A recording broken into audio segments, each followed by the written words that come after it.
A woman convicted of neglecting her disabled daughter and causing her death will spend the rest of her life in prison. That decision coming down this afternoon in a Kent County courtroom. 24-hour News 8's Leon Hendricks was there as the judge made his ruling. He's live outside of the courthouse right now. Leon? Sue, Tammy Jefferson was convicted on murder charges that carry a mandatory life sentence without the possibility of parole. But even so, today in court, she says she was not guilty of the charges she was convicted of.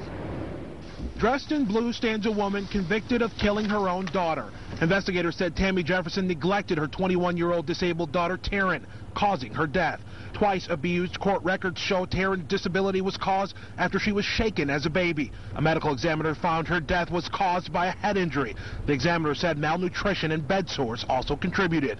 The neglect happened in her home in Wyoming. Investigators had to extradite Jefferson after she moved out of state to face charges in this case. Charges she maintains even today that she's not guilty of. I wish more than anything that I could have changed the course of the events that took her from me, but I couldn't.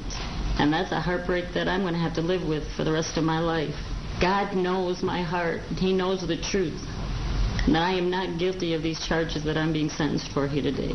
Jefferson will now serve a mandatory sentence of life in prison without the possibility of parole. Now, some of Jefferson's loved ones were in courtrooms supporting her. They say justice was not served in this case, while others were there because they wanted to see her get the sentence they say she deserves. Hear from one of them coming up on 24-hour News 8 at 6.